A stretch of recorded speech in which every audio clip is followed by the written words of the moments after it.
नमस्कार, आप देख रहे हैं एनडीटी न्यूज। मैं हूं आंचल गुलाटी गुंबर। आगे बढ़ने से पहले एक नजर सुर्खियों की तरफ। प्रधानमंत्री नरेंद्र मोदी 5 देशों की यात्रा के पहले चरण में घाना के लिए रवाना। प्रस्थान से पहले दिन गए बयान में घाना को बताया ग्लोबल साउथ में मूल्यवान साझेदार देश।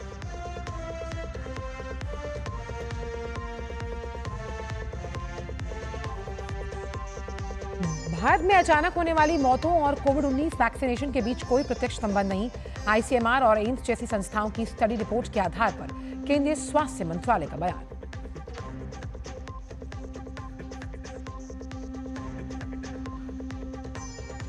बिहार चुनाव पर पटना में आज बीजेपी प्रदेश कार्य समिति की महत्वपूर्ण बैठक। राजनाथ सिंह की मौजूदगी में चुनावी रणनीति पर होगा मंथन।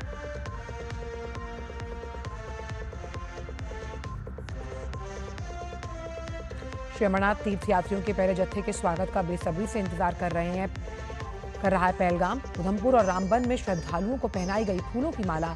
कल से होगा यात्रा का शुभारंभ।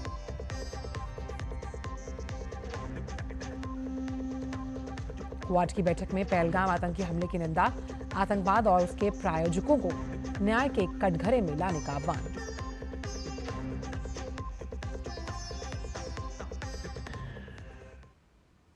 आइए अब जान लेते हैं सभी खबरों को विस्तार के साथ। प्रधानमंत्री नरेंद्र मोदी आज सुबह 5 देशों की यात्रा के पहले चरण में घाना के लिए रवाना हो गए। ग्लोबल साउथ के साथ भारत के संबंधों को मजबूत करने की दिशा में ये यात्रा बेहद अहम साबित होगी। प्रधानमंत्री मोदी की घाना यात्रा कई मायनों में ऐतिहासिक मानी जा रही है।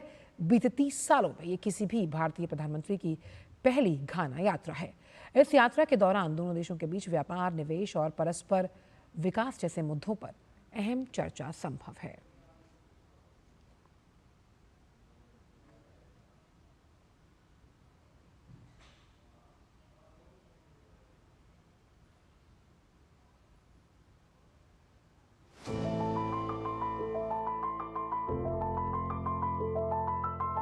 भारत और घाना के बीच संबंध गर्मजोशी और भरोसे पर आधारित हैं। लोकतांत्रिक मूल्यों और विकास की साझी सोच ने इन संबंधों को समय के साथ और मजबूत किया है। प्रधानमंत्री मोदी की ये यात्रा सिर्फ प्रतीकात्मक नहीं, बल्कि दक्षिण सहयोग को मजबूत करने की एक रणनीतिक पहल है। ये 3 दशकों में किसी भारतीय प्रधानमंत्री की पहली उच्च स्तरीय यात्रा है, जो अफ्रीका पर भारत के नए फोकस को दर्शाती है। There will be delegation level talks, during which the bilateral relations will be reviewed and also discuss various ways to strengthen and deepen bilateral relations. Honorable Prime Minister will have a one-on-one meeting with his counterpart. Then there will be a banquet dinner in honor of Honorable Prime Minister. The next day, Prime Minister will be addressing the Parliament, and he also will be interacting with the Indian community there, which is about 15,000 in number. अपनी यात्रा के दौरान PM Modi वहां की संसद को भी संबोधित करेंगे। भारत घाना द्विपक्षीय संबंधों की नींव व्यापार, निवेश और विकास सहयोग जैसे प्रमुख क्षेत्रों पर टिकी है। इस यात्रा के दौरान दोनों देश आर्थिक साझेदारी को और मजबूत करने की दिशा में मिलकर काम करेंगे। During the visit, there will be few focus items. Will be agriculture, where the Ghanaian leader, the president, is keen to engage with India. He is also keen on the vaccine development, creating a vaccine hub in Ghana, for not just Ghana but also the West Africa context. Defense cooperation will become an important item on the agenda, and the critical minerals and the digital public infrastructure. घाना के संस्थापक और पहले राष्ट्रपति doctor क्वामे नक्रूमा को श्रद्धांजलि देने के लिए अक्रा के बीचों बीच क्वामे नक्रूमा मेमोरियल पार्क स्थापित किया गया है।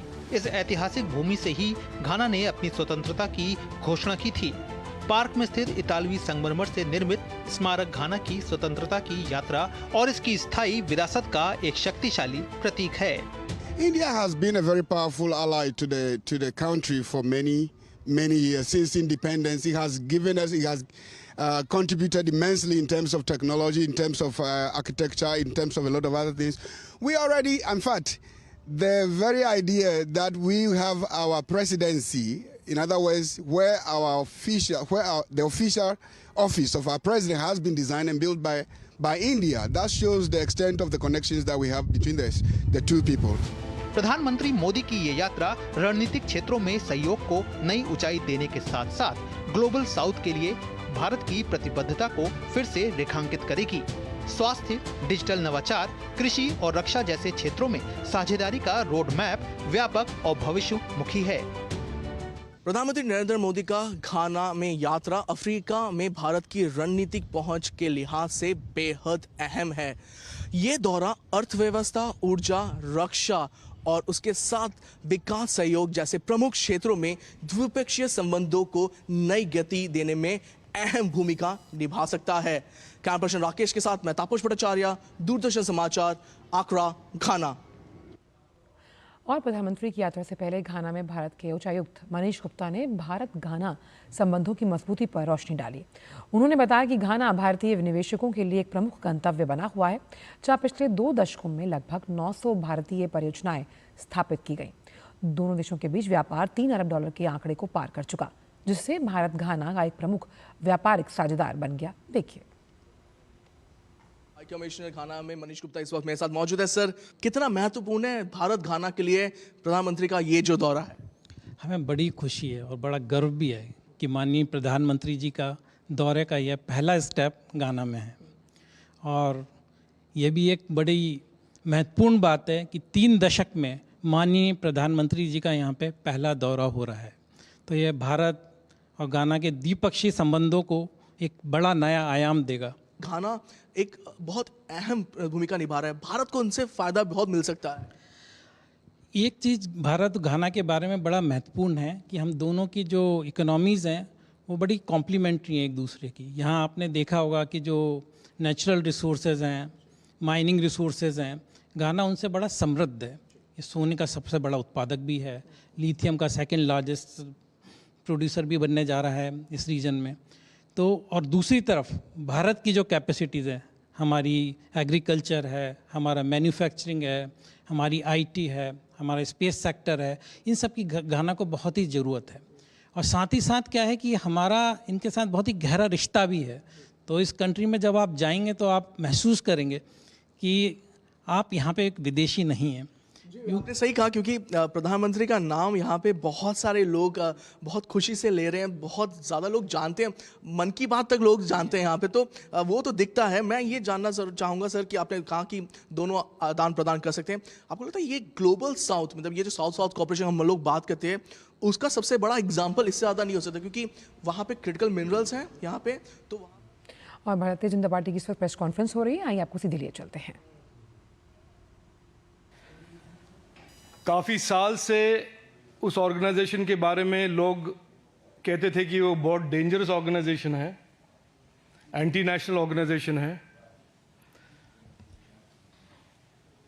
2018 में कांग्रेस के एक मुख्यमंत्री उमन चांडी जी ने कोर्ट में कहा था इस ऑर्गेनाइजेशन के बारे में कि ये बहुत ही डेंजरस ऑर्गेनाइजेशन है और एंटी नेशनल ऑर्गेनाइजेशन है। उस ऑर्गेनाइजेशन का नाम है जमात इस्लामी,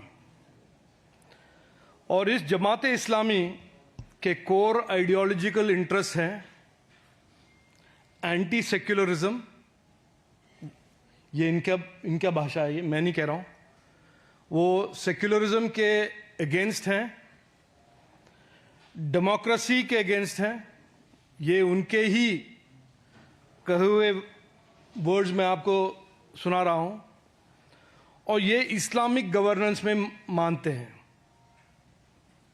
इस ऑर्गेनाइजेशन का नाम है जमात इस्लामी।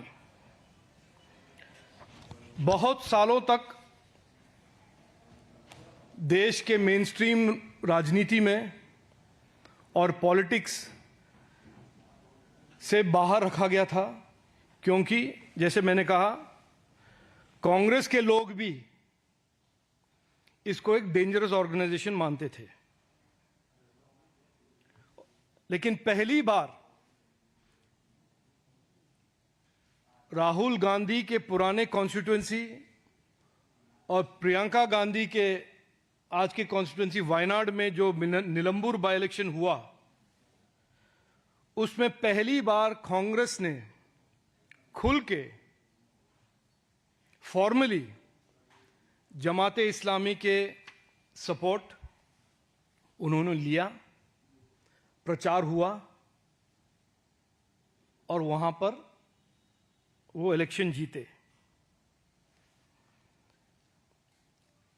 ऐसे बेशर्मी, कांग्रेस एक बेशर्म पार्टी है, इसके बारे में देश में कोई दो राय नहीं है, लेकिन एक साथ वो कॉन्स्टिट्यूशन हाथ में पकड़कर घूमते हैं, सेक्युलरिज्म की बात करते हैं,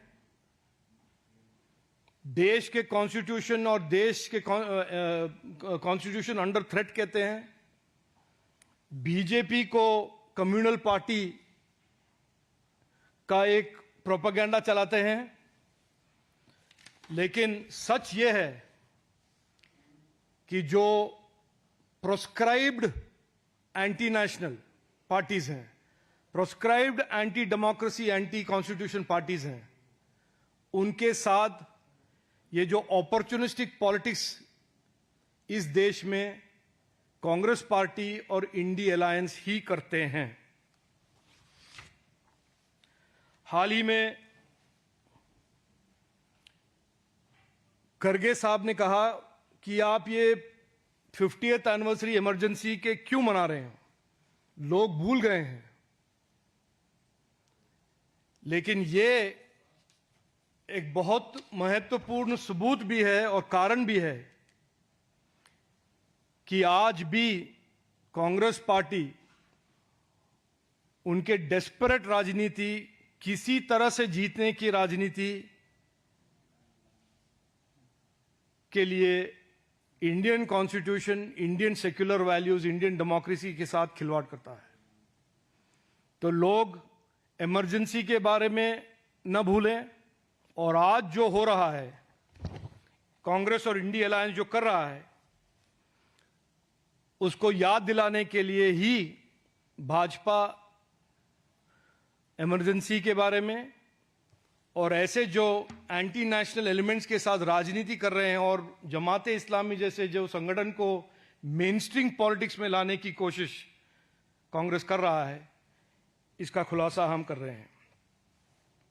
मैं आपको यह भी बता दूं कि आज तक जमात के साथ, जमाते इस्लामी के साथ जो उनके गठबंधन होते थे, उनका जो अलायंस होता था, वो सीक्रेट होता था। थोड़ा शर्म कांग्रेस में और इंडी अलायंस के पार्टनर्स में होता था, वो खुलेआम बाहर नहीं आते थे इसके बारे में। लेकिन पहली बार वायनाड और निलंबूर के इस बाई इलेक्शन में कांग्रेस ने इनके दबाव के कारण, जमात के दबाव के कारण ओपनली इस अलायंस के बारे में अनाउंस किया है। जमाते इस्लामी के हेड जो हैं, अलग अलग पॉलिटिकल पार्टीज के हेड होते हैं, जनरल सेक्रेटरी होते हैं, प्रेसिडेंट होते हैं, लेकिन जमाते इस्लामी के हेड का टाइटल का नाम है अमीर। अमीर जमाते इस्लाम के अमीर जो हैं, उनका नाम है मुजीब रहमान। और उन्होंने एक स्टेटमेंट हाल ही में डाला है कि देश में कोई भी ऐसा पार्टी नहीं है जिन्होंने जमात का मदद नहीं लिया हो, और केवल एक ही पार्टी है जो जमात के साथ या जमात का उन्होंने मदद नहीं लिया है, वो है भाजपा, भारतीय जनता पार्टी। इन्होंने कहा ये, यानी कि लेफ्ट हो या आरजेडी हो या जो भी ये नमाजवादी पार्टीज हों, सभी ने जमात और इसी तरह के ऑर्गेनाइजेशन का सहारा लेकर वो अपना राजनीति करते हैं। कांग्रेस पार्टी, मैं क्लियरली कहना चाहता हूं, इतने साल लोगों को भड़काकर, लोगों को बेवकूफ बनाकर उनकी राजनीति उन्होंने चलाया है। आज बाकी सब लोग, बाकी सब कम्युनिटीज जाग चुके हैं और उनका एकमात्र स्ट्रैटेजी है कि मुस्लिम कम्युनिटी के साथ तुष्टीकरण की राजनीति करें, उनको बेवकूफ बनाएं, उनको डराएं। और आप बिहार में देखिए, या उत्तर प्रदेश में देखिए, बिहार में इमारत शरिया के साथ, केरल, कर्नाटक, तमिलनाडु, तेलंगाना, आंध्र प्रदेश में जमात इस्लामी के साथ, कर्नाटक में जमात ही नहीं, जमात के साथ एसडीपीआई, पीएफआई के साथ उनका राजनीति चल रहा है। और पहले भी इस तुष्टीकरण की राजनीति के सबूत हम देख चुके हैं। 26/11 में जो टेररिस्ट अटैक हुआ था, उन्होंने कहा नहीं ये पाकिस्तानी टेररिस्ट नहीं है, ये आरएसएस है। बाटला हाउस में जब टेररिस्ट अटैक हुआ, सोनिया गांधी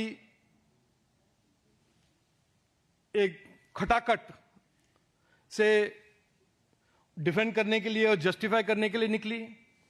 पुलवामा में जो टेररिस्ट अटैक हुआ, उन्हें कहा नहीं बीजेपी ने करवाया है।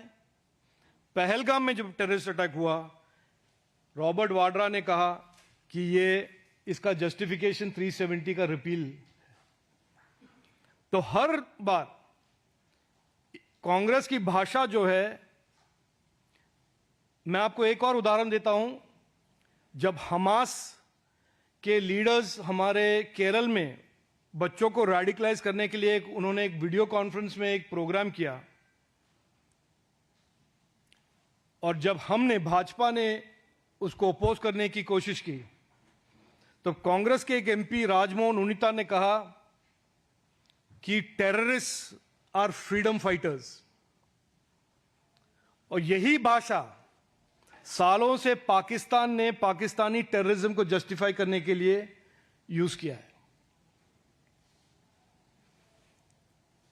तो कांग्रेस का जो हाल है अभी, और इंडी अलायंस का जो हाल है, उत्तर प्रदेश में हो या बिहार में हो या केरल में, और केरल में तो राहुल गांधी और प्रियंका गांधी के कॉन्स्टिट्यूएंसी में ये हो रहा है। मैं मेरे फुल रिस्पॉन्सिबिलिटी के साथ कहना चाहता हूं कि एक बेशर्मी की राजनीति का एक हद है ये। उनके पास एक हाथ में कॉन्स्टिट्यूशन, मुंह में सेक्युलरिज्म, लेकिन राजनीति करते हैं जमात इस्लामी के साथ।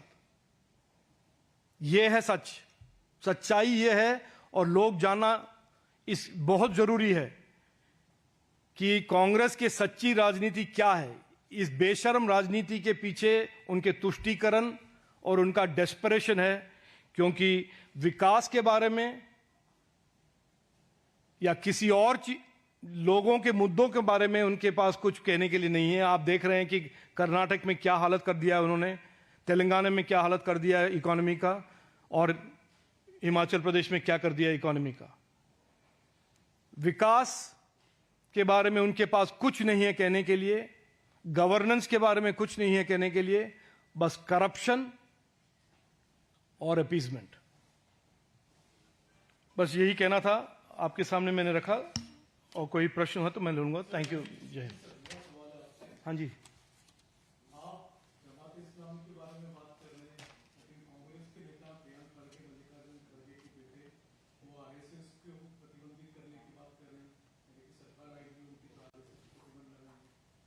सरकार तो उनको है ही, वो लगा के देखें।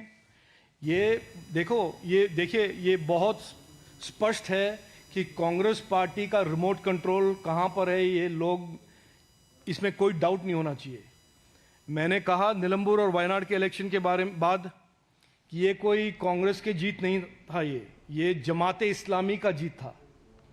और ये जो हो रहा है बहुत ही डेंजरस ट्रेंड है कि ऐसे anti national, anti secular, anti constitution forces को कांग्रेस मेन स्ट्रीम पॉलिटिक्स में लेकर कांग्रेस पार्टी का जो रिमोट कंट्रोल उनके हाथ में दे रहे हैं। जो कर्नाटक में हो रहा है, मुस्लिम रिजर्वेशन कहो या एंटी आरएसएस का जो प्रोपेगेंडा वो चला रहे हैं, ये इसका एकदम सबूत है। तो अगर प्रियंक खरगे को कुछ करना है और लोगों को भड़काना है, मुस्लिम कम्युनिटी को बेवकूफ बनाना है, वो करे। एक तरह से प्रियंक खरगे का जो बयान है खरगे साहब का जो प्रश्न था 4 दिन पहले कि आप इमरजेंसी को आज भी लोगों के सामने क्यों रख रहे हैं, क्यों याद दिला रहे हैं, बाप ने पूछा, बेटे ने आंसर दे दिया।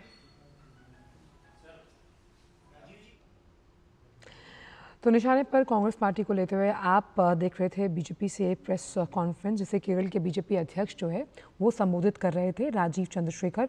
उन्होंने साफ तौर पर कहा कि जमाते इस्लामी की अगर बात की जाए तो ये एक खतरनाक संगठन है और कैसे वो जो सेकुलरिज्म है उसके खिलाफ है, डेमोक्रेसी के खिलाफ है। और अगर बात की जाए कांग्रेस पार्टी की तो भ्रष्टाचारी है और एक बेशर्म पार्टी है, इसमें कोई दो राय नहीं है। और किस तरह से कांग्रेस भी एक वक्त पर इस संगठन को कहीं ना कहीं खतरनाक मानती थी, लेकिन आज बात यह है कि लोकतंत्र विरोधी इस तरह के संगठन के साथ खड़ी हुई नजर आ रही है।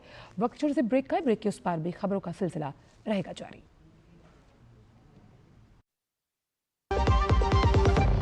सस्ते वाले दाल मसाले स्वाद हुआ बेकार, MDH की हल्दी मिर्ची धनिया करे कमाल, ये रंग दे, ये खुशबू दे, ये तीखा, ये कम पड़े, क्या निराला MDH मसाला। QR कोड स्कैन करो, 5000 का कैशबैक पाओ, वाह दिल बन गया।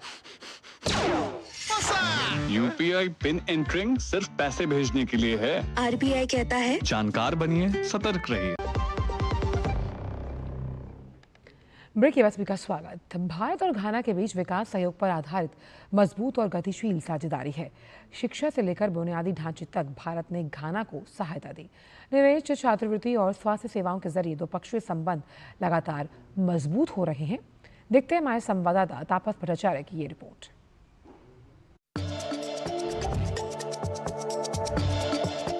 भारत और घाना की साझेदारी दिन ब दिन मजबूत हो रही है।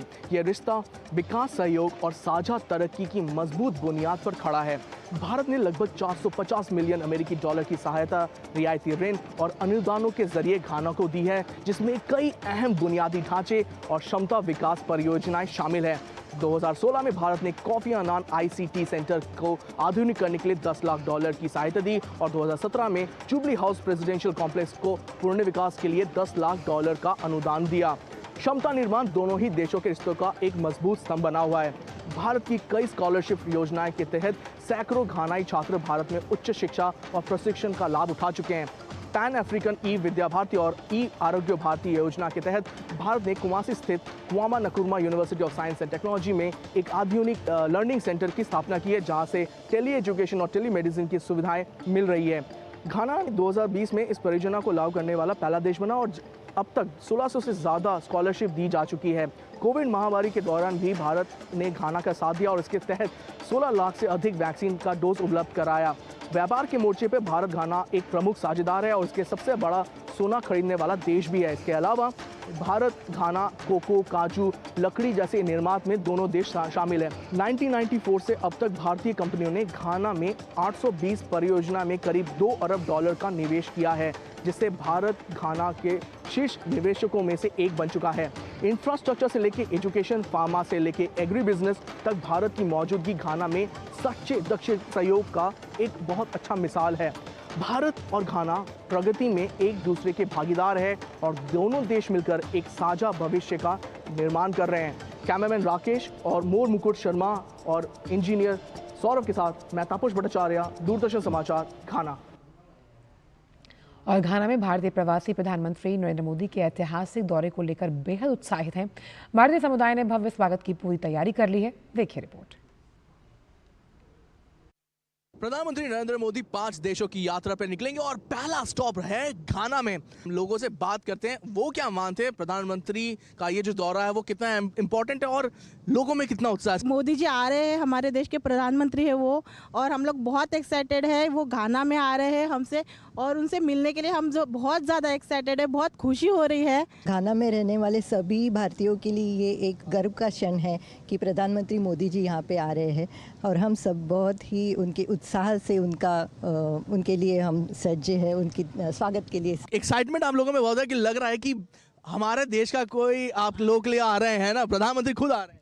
हम एक भारतीय हो के भी और यहाँ विदेश में रहते हुए प्रधानमंत्री के आने के लिए बहुत खुश हैं। उनके नाम को हम लोग गर्व से लेते हैं। मेरे लिए ये बहुत सौभाग्य की बात है कि हमारे पास ऐसे प्रधानमंत्री हैं जिन्होंने हर देश के विकास और औरतों के लिए जो भी योजनाएं, स्वच्छ भारत अभियान, ये सारी चीज़ें जो की, उससे हमें बहुत प्राउड फील होता है। पहले हमें कोई इतना जानता नहीं था, लेकिन अब being a Indian I am proud of my self and हम बहुत खुश हैं कि हमारे प्रधानमंत्री श्रीमान नरेंद्र मोदी जी हमसे मिलने आ रहे हैं। कितना एक्साइटेड फील कर रहे हैं प्रधानमंत्री को वेलकम करने के लिए? ये मेरे सौभाग्य की बात है कि प्रधानमंत्री घाना विजिट कर रहे हैं और बेसिकली इंडिया का नाम एज ए लीडरशिप लोग ले रहे हैं और उन्होंने प्रधानमंत्री ने प्रूव भी किया है कि हम लोग लीड कर सकते हैं इंडिया को। नमो नमो अतिथि देवो भव, ये हमारे मोदी जी का नारा है। मोदी जी, घाना, आपकी एक्सटेंडेड फैमिली यहाँ पे पूरे उत्साह के साथ आपका यहाँ पे इंतज़ार कर रही है। हमारे लिए, घाना के लिए तो दिवाली जुलाई में ही आ गई।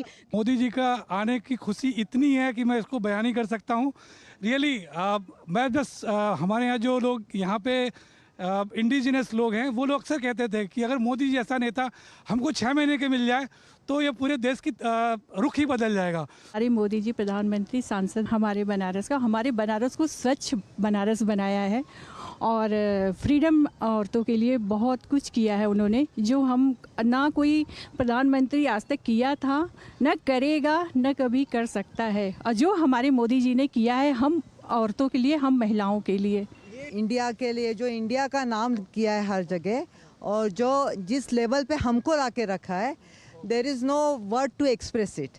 उन्होंने जो 10-11 साल में जो काम किया, वो काम तो हम उनका यूट्यूब और बाकी माध्यम से देखते रहते हैं, लेकिन वो काम जो उन्होंने किया वो उनके मुंह से हमारे को ये टाइम सुनने में मिले, उस अवसर का जो है हम बेसब्री से इंतज़ार कर रहे हैं। तो we are very very proud of him, we are proud Indian. और उन्होंने जो इज्जत दी है डायस्पोरा को पूरे वर्ल्ड में, वो शायद ही कोई प्राइम मिनिस्टर किसी कंट्री के लिए जो है वो अभी तक किया हो। जो उन्होंने लास्ट 11 साल में कर दिया है, इंडिया को जो मुकाम पे ले गए हैं वर्ल्ड लेवल पे, इंटरनेशनल लेवल में, मतलब जो हमें लोग पहले आंख चुराते थे, अब हमसे आंख मिला के बात करते हैं वो लोग। तो जो चीज़ वो है उन्होंने कर दी है, I don't think anybody can even do it that one. Ghana में इंडिया की प्राइम मिनिस्टर आ रहे हैं, बट हम भारतीयों के लिए हमारे गार्जियन आ रहे हैं, हमारे वेल विशर आ रहे हैं। आज यहाँ पे काम का वीक डेज हैं, लोग आए हैं, ऑफिस से छोड़ के आ रहे हैं, कोशिश कर रहे हैं कि एक झलक प्रधानमंत्री की मिल जाए। और एक्साइटमेंट आप देख सकते हैं, झंडा लेके, तिरंगा घाना में लहराते हुए, ये सच में देखने वाली बात है। कैमरा पर्सन राकेश के साथ मैं तापस भट्टाचार्य, दूरदर्शन समाचार, आकड़ा, घाना से।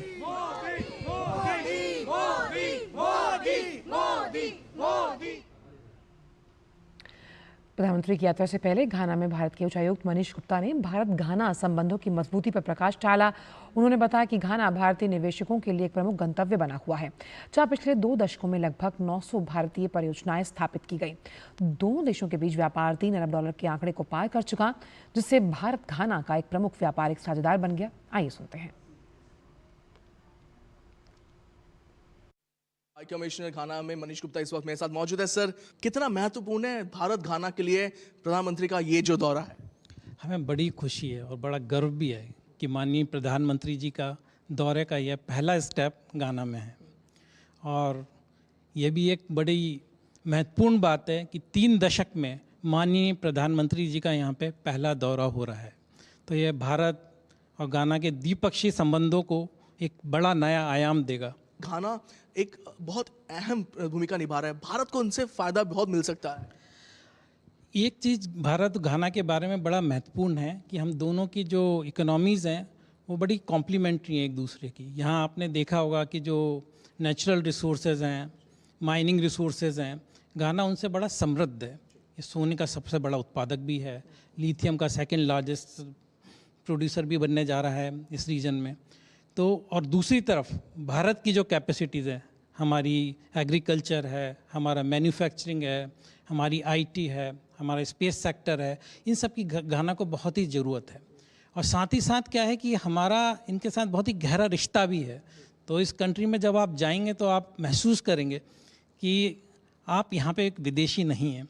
आपने सही कहा, क्योंकि प्रधानमंत्री का नाम यहाँ पे बहुत सारे लोग बहुत खुशी से ले रहे हैं, बहुत ज़्यादा लोग जानते हैं, मन की बात तक लोग जानते हैं यहाँ पे, तो वो तो दिखता है। मैं ये जानना चाहूँगा सर कि आपने कहा कि दोनों आदान प्रदान कर सकते हैं, आपको लगता है ये ग्लोबल साउथ, मतलब ये जो साउथ साउथ कॉर्पोरेशन हम लोग बात करते हैं, उसका सबसे बड़ा एग्जाम्पल इससे ज़्यादा नहीं हो सकता, क्योंकि वहाँ पे क्रिटिकल मिनरल्स हैं यहाँ पे, तो वहाँ पे भारत के पास डिजिटल इंडिया की पावर है। हाँ बिल्कुल, आपने बिल्कुल सही कहा, बिकॉज़ जो हम लोगों की इकोनॉमीज़ जो हैं उसमें इंडिया जो एक digital innovation, digital public infrastructure में जिस तेज़ी से बढ़ा है, वो इस पूरे रीजन के लिए, पूरे सब सहारन अफ्रीका के लिए बहुत ही प्रेरणादायक भी है, और ये लोग हमसे सीखना भी चाहते हैं। तो इसमें जो हमारा UPI है और यहाँ पे एक इसको pan African payment settlement system जो बोलते हैं, इन दोनों को लिंक करने की अपार संभावनाएं हैं। और जैसे ही हम ये करेंगे, एक साथ जो ये सिस्टम है हमारा 18 अफ्रीकन कंट्रीज़ के साथ लिंक हो जाएगा, और उसके साथ अफ्रीका को काफ़ी फ़ायदा भी होगा, बिकॉज ज़्यादा ट्रांसपेरेंसी आएगी, आप एफिशिएंट तरीके से बैंकिंग कर पाएंगे, और दोनों कंट्रीज़ में इसके साथ ही इंपोर्ट एक्सपोर्ट्स को भी काफ़ी बढ़ावा मिलेगा। बहुत से MOUs होने की उम्मीद है। हम लोग क्या क्या एक्सपेक्ट कर सकते हैं अगले कुछ दिनों में?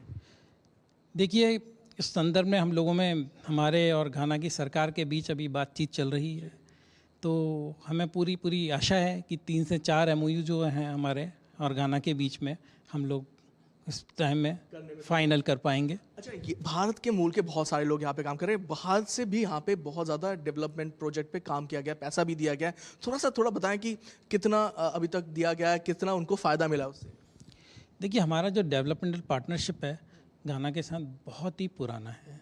जब एक कंट्री 1957 में जब आज़ाद हुआ, तो उस टाइम यहाँ पे जो फॉरेन सर्विसेज रिसर्च ब्यूरो जिसे बोलते हैं, जो इनका डोमेस्टिक इंटेलिजेंस भी था उस टाइम पे, उसको सेटअप करने में हमने अपना योगदान दिया था।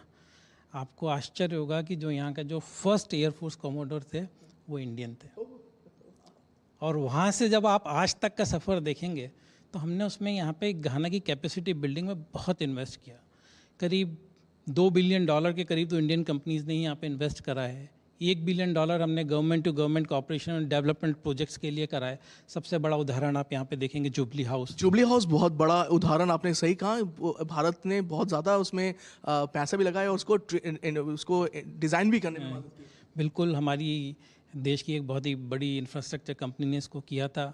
अभी लास्ट ईयर ही हमने घाना में अपने सबसे बड़ा इंफ्रास्ट्रक्चर प्रोजेक्ट जो है टेमा पकादान रेलवे लाइन, उसको भी इनॉग्रेट करा था। इसके साथ साथ हमने यहाँ पे आप देखेंगे, यहाँ पे एक Kofi Annan centre of information technology है। ये सेंटर हमने जब इस्टेब्लिश करा था, और आज आप इसको देखेंगे 20 साल बाद 50,000 लोगों को ये ट्रेन कर चुका है। और इसमें ये यहाँ के लोग ही नहीं, सारे आसपास के रीजन के लोग भी यहाँ पे आते हैं, जिनको फिर ट्रेनिंग दी जाती है।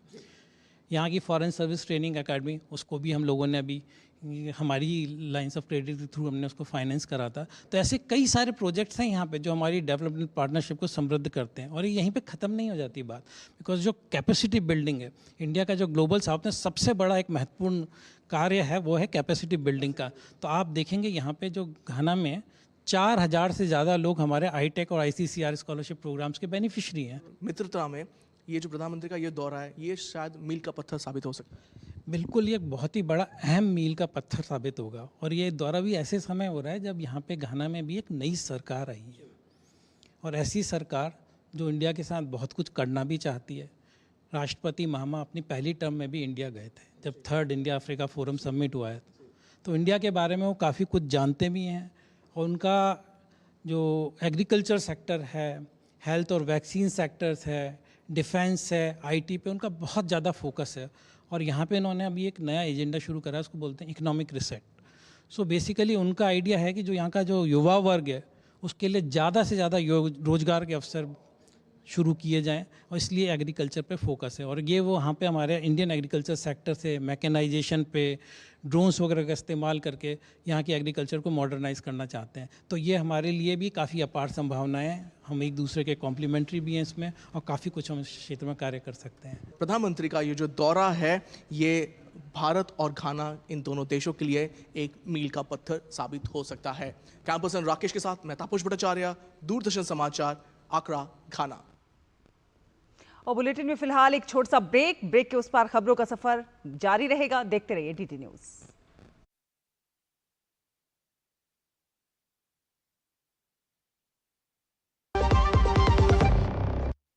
MDH बिरयानी मसाला, पारंपरिक बिरयानी का असली स्वाद। असली मसाले सच MDH। पता है, I was a bright student. कुछ करना चाहती थी, कुछ बनना चाहती थी। आप अपना खुद का स्टार्ट कीजिए ना, खुद का बिजनेस। पर उसमें पैसे तो बहुत लगेंगे ना। Zero investment. Zero investment? हाँ, I'm doing it. मैं एक principal madam, she is my client. मैं LIC एजेंट हूँ। LIC एजेंट बनो, अब बड़ा सोचो। हमारी वेबसाइट पर जाएं या अपनी नजदीकी LIC शाखा से संपर्क करें। ब्रेक के बाद स्वागत है आपका। आपको बता दें कि देश में रोजगार सृजन के लिए मोदी सरकार एक नई नीति लाई है। कल हुई केंद्रीय कैबिनेट की बैठक में रोजगार के लिए प्रोत्साहन योजना ELI को मंजूरी दी गई है। रोजगार से जुड़ी प्रोत्साहन योजना के लिए करीब 1 लाख करोड़ रुपए की राशि मंजूर की गई है। माना यह जा रहा है कि ये योजना देश के लिए गेम चेंजर साबित होगी। आइए सुनते हैं अर्थ जगत से जुड़े विशेषज्ञों का क्या है मानना। एम्प्लॉयमेंट लिंक्ड इंसेंटिव प्लान एक बहुत इनोवेटिव योजना है, जिसमें हमारे देश के युवाओं को तकरीबन 3.5 करोड़ नौकरियों का प्रावधान है और उसके लिए केंद्र सरकार ने तकरीबन 1 लाख करोड़ का प्रावधान किया है।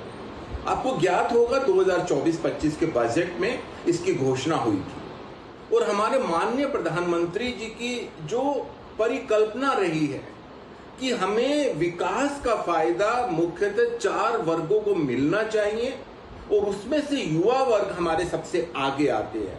तो इस तरह की योजना के तहत तकरीबन अब सोचिए 2 साल में 3.5 करोड़ हमारे युवाओं को न केवल रोजगार मिलेगा, नौकरियां मिलेंगी, बल्कि उनके जो स्किल सेट्स हैं उसमें भी काफी हद तक इंप्रूवमेंट होगा, कंपनीज में काम करने का उनको मौका मिलेगा। Cabinet approval for the employment linked incentive and for the research incentive yesterday was something that is most necessary to put money for schemes. The employment linked incentive was approved in the budget. The cabinet approval yesterday operationalizes the scheme to bring in about $1 trillion into the employment incentives for the manufacturing sector. It's actually very necessary because it helps critical sectors like semiconductors and others to get traction, and therefore it makes a lot of sense. The research incentives are similarly necessary because we are remember looking at electronics and other sectors as the areas where there should be cutting edge deployment. Again, putting in money, and money in substantial amount is just what the cabinet has now approved for the manufacturing sector to have a go at it. Cabinet ने एक बहुत महत्वपूर्ण scheme को approval दिया है and that दो scheme का नाम है एम्प्लॉयमेंट लिंक्ड इंसेंटिव स्कीम। और इस स्कीम के जो बहुत बड़े फायदे हैं वो ये है कि ये जॉब क्रिएशन में बहुत ज़्यादा मदद करेगा। और ये जॉब क्रिएशन के लिए जो मदद है वो काफ़ी ज़्यादा डीप होगी, क्योंकि अगर आप देखें जो हमारे यहाँ पे एंसिलरी यूनिट्स हैं, मीडियम और स्मॉल एंटरप्राइजेस हैं, उनके यहाँ जॉब क्रिएशन का बहुत बड़ा इंसेंटिव है।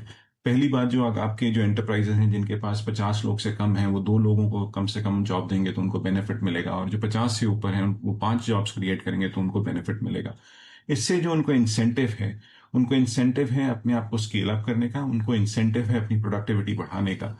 और इससे क्या होगा कि वो जब अपना इंसेंटिवाइज कर जो मिलेगा उससे अपनी प्रोडक्टिविटी बढ़ाते हैं तो वो ग्लोबल सप्लाई चेन्स के अंदर भी अपने आप को लेके आ सकते हैं।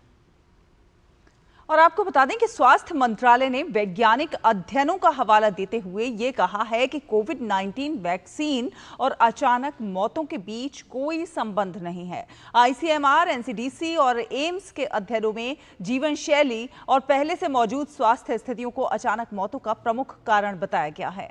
ICMR और NCDC राष्ट्रीय रोग नियंत्रण केंद्र के अध्ययन इस बात की पुष्टि करते हैं कि भारत में कोविड-19 के टीके सुरक्षित और प्रभावी हैं। इनमें गंभीर दुष्प्रभावों के बहुत कम मामले सामने आए हैं। अचानक हृदय संबंधी मौतों के कई तरह के कारण हो सकते हैं। इनमें आनुवंशिकी, जीवन शैली, पहले से मौजूद बीमारियां और कोविड के बाद की मुश्किलें शामिल हैं। आईसीएमआर और एनसीडीसी विशेष रूप से 18 से 45 वर्ष की उम्र के युवाओं में अचानक और अस्पष्ट मौतों के कारणों को समझने के लिए मिलकर काम कर रहे हैं। इस पर 2 अध्ययन किए गए। एक अध्ययन पिछले डेटा पर आधारित है और दूसरा रियल टाइम जांच से जुड़ा हुआ है। बात करें मौसम की तो हिमाचल प्रदेश के मंडी में मंगलवार को मौसम ने जो तांडव दिखाया उसमें एक महत्वपूर्ण तथ्य ये निकलकर सामने आया है। लगातार बारिश से हिमाचल के सराज विधानसभा क्षेत्र के दूर दराज के क्षेत्र ठुनाग गांव में भयानक तबाही हुई है, लेकिन उसकी कोई सूचना प्रशासन के पास नहीं थी। सराज विधानसभा क्षेत्र में हादसे का भयानक स्वरूप सामने आया है। उस गांव से सारा संपर्क टूट गया था। कुछ लोग पहाड़ पार कर मंडी पहुंचे और हादसे का हाल सुनाया। खबर है कि 5 ग्रामीण वहां पर मारे गए हैं, वहीं दर्जन भर से अधिक लापता हैं। स्थानीय विधायक और पूर्व मुख्यमंत्री जयराम ठाकुर आज इलाके के दौरे पर हैं। उन्होंने इस संबंध में जानकारी दी है। मोटे तौर पर मिसिंग नंबर जो है ये 20+ जा रहा है, 20 नंबर से ज़्यादा जा रहा है और जिसमें से 5 लोगों की डेड बॉडी रिकवर हो चुकी है, जो कन्फर्म अभी तक है। तो निश्चित रूप से चिंता का विषय है। लोगों के बगीचे चले गए हैं, घर बहुत बड़ी संख्या में बह गए हैं, पशुधन का बहुत बड़ा नुकसान हुआ है। कम्युनिकेशन रात के 12 बजे के बाद पूरे कॉन्स्टिट्यूंसी में मेरे इलाके में जो है वो अभी तक हो नहीं पाया है। सिर्फ बक्सियाड़ तक कम्युनिकेशन हो पा रहा है, बात हो पा रही है। इसके अलावा थुनाग में, जंजैहली में, शिलीबागी में और कलनी साइड कहीं भी बातचीत अभी तक हो नहीं पा रही है। और जम्मू कश्मीर के उपराज्यपाल मनोज सिन्हा द्वारा हरी झंडी दिखाकर रवाना किया गया श्री अमरनाथ यात्रा तीर्थयात्रियों का पहला जत्था आज उधमपुर के टिकरी गांव पहुंच गया है। इस दौरान तीर्थयात्रियों का फूल मालाओं के साथ स्वागत किया गया। यहां पर काली माता मंदिर में यात्रा के पहले आधार शिविर पर ये लोग ठहरे हैं।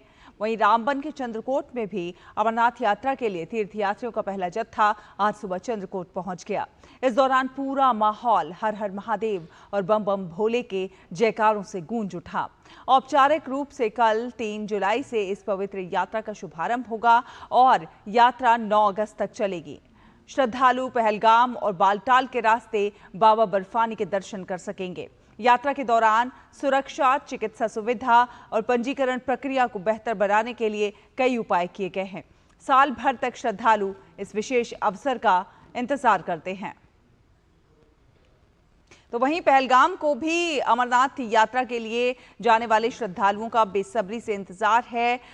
दक्षिण कश्मीर के लोग काजीगुंड में नवयुग सुरंग पर अमरनाथ यात्रा तीर्थयात्रियों के पहले जत्थे का स्वागत करने के लिए पूरी तरह से तैयार हैं। पहलगाम वही जगह है जहां 22 अप्रैल को आतंकवादियों ने निर्दोष सैलानियों पर हमला किया था, जिसके बाद भारतीय सशस्त्र बलों ने पाकिस्तान और पीओके में घुसकर आतंकवादियों के लॉन्च पैड को नेस्त नाबूद कर दिया था। अब वही पहलगाम उस घाव को भूलकर आगे बढ़ चुका है और श्री अमरनाथ यात्रा के लिए उत्साह से भरा हुआ है। वहीं अमरनाथ यात्रा के लिए तीर्थयात्रियों का पहला जत्था आज श्रीनगर में पंथा चौक बेस कैंप से रवाना हुआ। पुलिस और सीआरपीएफ ने पहले जत्थे को हरी झंडी दिखाई। तीर्थयात्रियों ने इस बात पर खुशी जताई कि खाने से लेकर रहने तक की बेहतरीन व्यवस्थाएं की गई हैं। सरकार का बहुत बहुत धन्यवाद करता हूं। बहुत ही बेहतरीन इंतजाम है। आज पहले दिन पहले जत्थे में हम शामिल हैं। भक्तों के लिए खाने पीने ठहरने का बहुत बढ़िया इंतजाम है। सिक्योरिटी का बहुत बढ़िया इंतजाम है। जम्मू में भी गए थे, जम्मू में भी हमने अपना रजिस्ट्रेशन कराया, वहाँ भी बहुत बढ़िया इंतजाम था। गोरखपुर से मैं आया हूँ, बहुत खुश हैं हम तो और जाने के लिए उत्साहित हैं। भोलेनाथ के दर्शन मिल जाएंगे, अब इससे ज़्यादा खुशी क्या हो सकती है। उत्तराखंड से कैलाश मानसरोवर जाने वाले यात्रियों का पहला दल 5 जुलाई को पिथौरागढ़ पहुंचेगा और धारचूला के बाद इसकी दुर्गम चरण की शुरुआत होगी। यात्री 4 दिन पिथौरागढ़ जिले में ही प्रवास करेंगे। हालांकि इन दिनों जिले में भारी बारिश का दौर जारी है और कई सड़कें बंद हो रही हैं। इसके बावजूद भी पिथौरागढ़ जिला प्रशासन यात्रा को लेकर पूरी तरह तैयार है। जिले में संवेदनशील सड़कों पर अतिरिक्त मशीनों को तैनात किया गया है।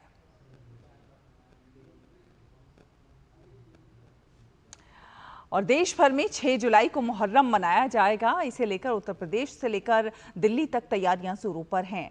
सुरक्षा व्यवस्था के मद्देनजर पुलिस विभाग ने तैयारी शुरू भी कर दी है। हर साल की तरह इस बार भी ताजिए का मिलन होगा।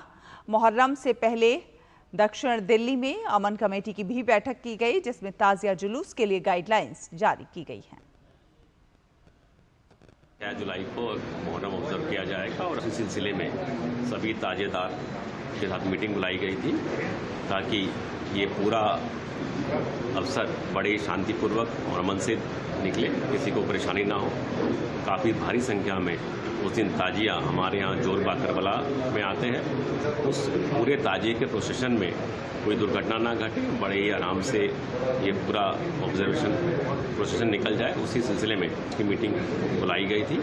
हर ताजिए के साथ हम हर पुलिस अपने पर्सनल को टैग करेंगे, उनके साथ रखेंगे बाय नेम, और कुछ उनसे भी मैंने उम्मीदें रखी हैं कि अपने प्रोसेशन में कुछ इस प्रकार की जो प्रोहिबिटेड चीज़ें हैं वो ना रहें। खासकर साउंड, मेजर लाउडस्पीकर बजते हैं या कोई फायर स्टंट होता है या डिस्प्ले ऑफ आर्म, उस पर थोड़ा सा कंट्रोल रखें, वो बनाएं। उसी सिलसिले में सब ये मीटिंग बुलाई गई।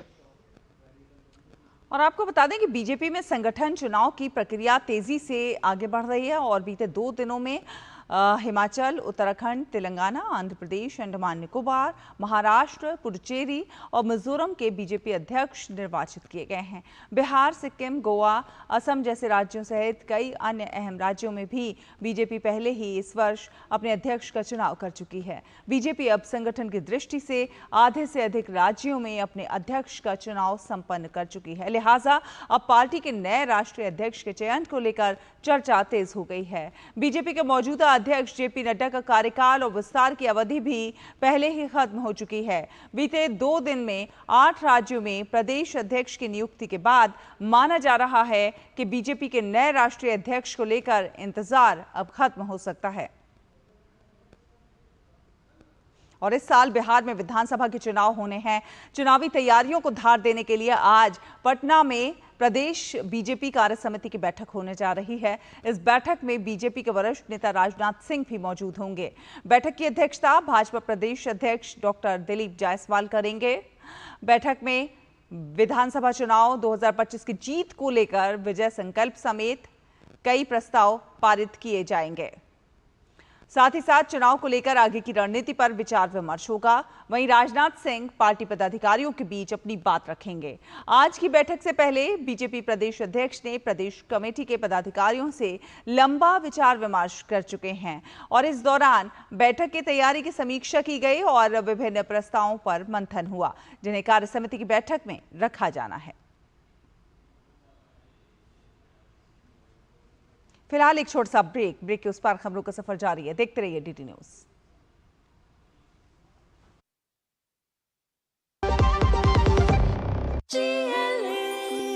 जो लक्ष्य चुना था समझ आने लगा है। जीएलए यूनिवर्सिटी, उच्च लक्ष्य की निश्चित प्राप्ति। जब धरती चीर कर निकलता है लोहे का पत्थर और मिलता है मोंगिया के जोश से, फिर तपता है, पिघलता है और बनता है फौलाद। अब होता है सरिया सारी खूबियों के साथ। मोंगिया स्टील, मजबूत देश का मजबूत सरिया। ब्रेक के बाद स्वागत है आपका। आपको बता दें कि कर्नाटक कांग्रेस में खींचतान और बढ़ती जा रही है। विधायक इकबाल हुसैन ने दावा किया है कि 2 महीने के भीतर डीके शिव कुमार राज्य के मुख्यमंत्री बन जाएंगे। उन्होंने स्पष्ट रूप से कहा है कि 100 नहीं बल्कि 200% ये तय है कि अगले 2 महीनों में डीके शिव कुमार मुख्यमंत्री बनेंगे। If party wanted to survive, if we wanted to see Congress party on power in 2028, God promise, we need a change. A good administration, we need, this is the right time for our survival. Shiv Kumar was given a wonderful contribution to the party to build the party, to bring this number. He has struggled a lot. His efforts were so much. Sky is the limit for his efforts. He has given such a programs. और आगे बढ़ेंगे, बात करेंगे भारतीय railway ने यात्रियों की सुविधा बढ़ाने के लिए रेलवन नाम का एक नया ऐप लॉन्च किया है। ये ऐप रेलवे से जुड़ी सभी तरह की जानकारी और ज़रूरतों के लिए वन स्टॉप सॉल्यूशन के रूप में काम करता हुआ नजर आएगा। रेलवन ऐप का शुभारंभ रेल मंत्री अश्विनी वैष्णव द्वारा CRIS के 40वें स्थापना दिवस समारोह में किया गया। ये ऐप एंड्रॉयड प्ले स्टोर और iOS ऐप स्टोर दोनों प्लेटफॉर्म्स पर उपलब्ध है। इस ऐप के माध्यम से यात्रियों को टिकटिंग, आरक्षित, अनारक्षित टिकट, प्लेटफॉर्म टिकट और PNR पूछताछ की सुविधा मिलेगी। तो वहीं यात्रा योजना, रेल मदद सेवाएं, ट्रेन में भोजन बुकिंग भी इस ऐप के जरिए की जा सकेंगी। साथ साथ इसमें माल परिवहन से संबंधित पूछताछ की सुविधा भी उपलब्ध है। इस ऐप की एक विशेष सुविधा है सिंगल साइन ऑन। इससे उपयोगकर्ताओं को कई पासवर्ड याद रखने की आवश्यकता नहीं पड़ती। रेल वन ऐप डाउनलोड करने के बाद रेल कनेक्ट या फिर UT सन मोबाइल ऐप की मौजूदा यूजर ID से लॉगिन किया जा सकता है।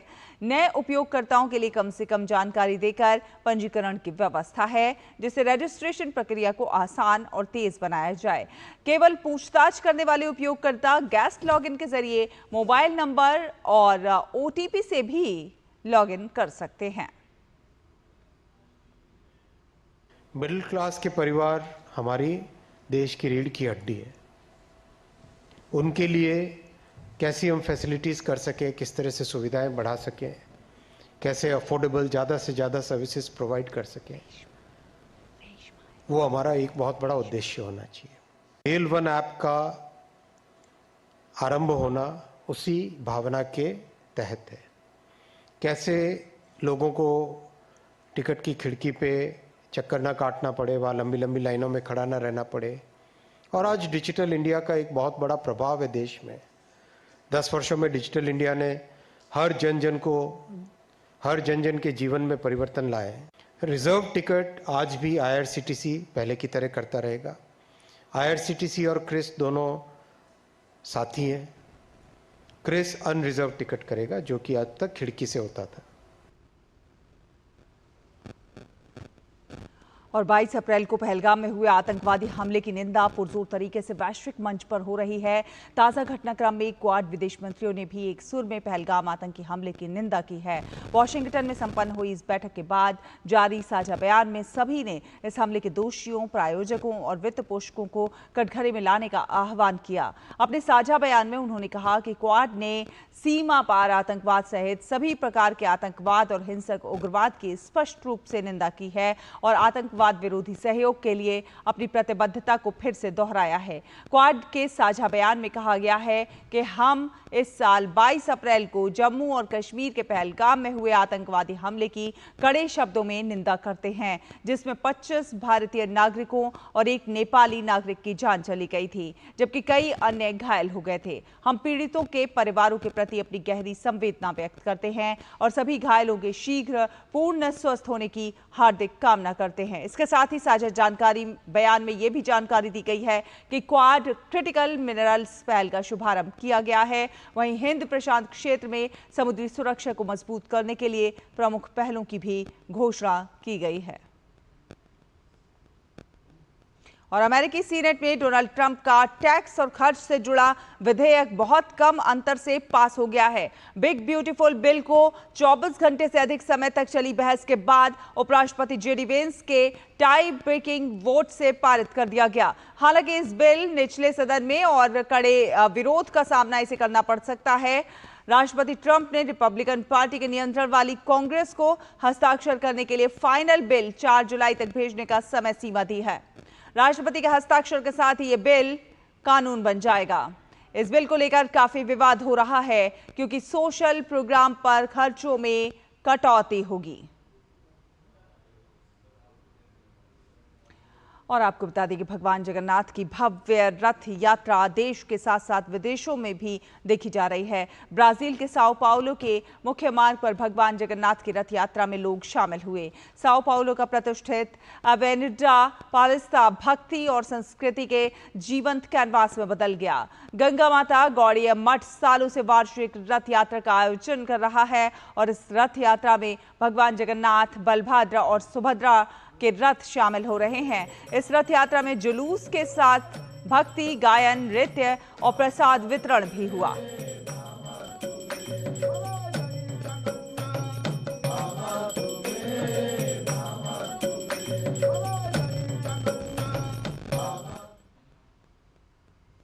भारत के ओलंपियन निशानेबाज अर्जुन बबूता ने खेलो भारत नीति को मंजूरी मिलने पर खुशी जताई है। उन्होंने कहा है कि ग्रासरूट लेवल पर खिलाड़ियों को समर्थन मिलना बेहद खुशी की बात है। उन्होंने ये भी उम्मीद जताई है कि भारत जल्दी ही खेलों की महाशक्ति बनेगा।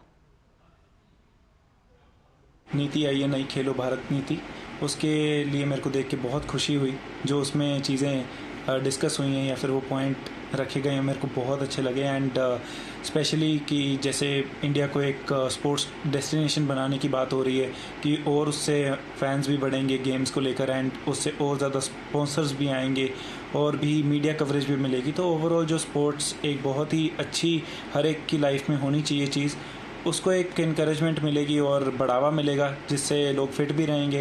एंड बात की जाए और इसमें क्या हुआ है तो स्कूल्स में जो एजुकेशन पॉलिसी है 2020 की उसके साथ ये लिंक हुई है एंड सिंक होकर उसके साथ ये आगे आगे साथ चलेगी एंड स्कूल्स में भी और ज़्यादा स्पोर्ट्स के ऊपर एम्फसाइज किया जाएगा। तो ओवरऑल स्पोर्ट्स के लिए काफ़ी अच्छा होगा एंड साथ के साथ बच्चों का दूसरा करियर जो होगा स्कूल लेवल से ही अच्छा चलता रहेगा एंड वो एक बहुत अच्छी बात लगी। एंड नई इंफ्रास्ट्रक्चर जो बन रहा है वो भी बहुत अच्छा है सिंस हम 2036 ओलंपिक्स की बात कर रहे हैं एंड एक विज़न था जो कि अब उसका एक रोड मैप हमें दिख रहा है एंड उसके ऊपर काम भी होना शुरू हो गया है। तो अभी इससे पता चलता है कि ग्रास रूट लेवल से ही काम शुरू होगा तो ही हमें अच्छे प्लेयर्स मिलेंगे तब तक जाकर। तो बहुत अच्छा लग रहा है ये सब कुछ देखकर एंड पॉलिसी को पढ़कर। और आज होने वाले बर्मिंघम टेस्ट की बड़ी चुनौती के लिए टीम इंडिया तैयार है। यहां भारत ने अब तक 8 टेस्ट खेले हैं लेकिन एक में भी अभी तक जीत हासिल नहीं हुई है। तो ऐसे में कप्तान शुभमन गिल के पास जीत हासिल करके एक बड़ा इतिहास रचने का बड़ा मौका है। आप देखिए ये रिपोर्ट और हमें और हमारी टीम को दीजिए अनुमति। नमस्कार। टीम इंडिया ने ठाना है इंग्लैंड को बर्मिंघम में हराना है। एजबेस्टन में जो अब तक नहीं हुआ उसे करके दिखाना है। लेकिन ये बात जितनी कहने में आसान है असलियत में टीम इंडिया के लिए एक बड़ी चुनौती है जिसके हल के लिए इस बार टीम प्लेइंग 11 में हर वो बदलाव करना चाहेगी जो उसे इस मैदान पर पहली टेस्ट जीत दिलाए। एजबेस्टन की पिच की बात करें तो पहले 3 दिन ये पिच बल्लेबाजों के मुफीद रह सकती है जबकि आखिरी 2 दिन इस पर फिरकी का पेच बल्लेबाजों को परेशान कर सकता है। ऐसे में शुभमन गिल एंड कंपनी के लिए इस पिच पर एक एक्स्ट्रा स्पिनर अहम भूमिका निभा सकता है जबकि तेज गेंदबाजी में मोहम्मद सिराज का इस मैदान पर पिछला अनुभव काम आ सकता है। सिराज ने साल 2022 में इस मैदान पर 6.18 की इकोनॉमी से 4 विकेट हासिल किए थे। वहीं बल्लेबाजी की बात की जाए तो वैसे तो पिछले मैच में शतक देखने को मिले थे लेकिन टीम इंडिया की बड़ी सिरदर्दी अंतिम के 5 बल्लेबाजों का डाउनफॉल है जिसने काफी हद तक टीम को मैच पर अपनी पकड़ बनाने से दूर किया।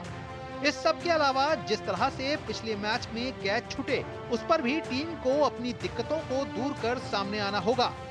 वहीं इंग्लैंड की बात करें तो टीम के लिए ये मैदान हरदम उनके हौसले को बढ़ाता रहा है। इंग्लैंड ने बर्मिंघम में 56 टेस्ट मैच खेले हैं जिसमें से 30 में टीम को जीत मिली है जबकि 11 में टीम को हार का सामना करना पड़ा है। वहीं 15 मुकाबले ड्रॉ रहे हैं। वहीं इस मैदान पर सबसे ज्यादा रन का रिकॉर्ड जो रूट के नाम है जिनके बल्ले से 62.92 की स्ट्राइक रेट से 920 रन आए हैं। साथ ही साथ बेन डिकेट का तूफान एक बार फिर भारतीय टीम के लिए बड़ा सिरदर्द रह सकता है। गेंदबाजी में इस टीम को क्रिस वोक्स और बेन स्टोक्स का बड़ा सहारा रहेगा। Sports desk, DD news.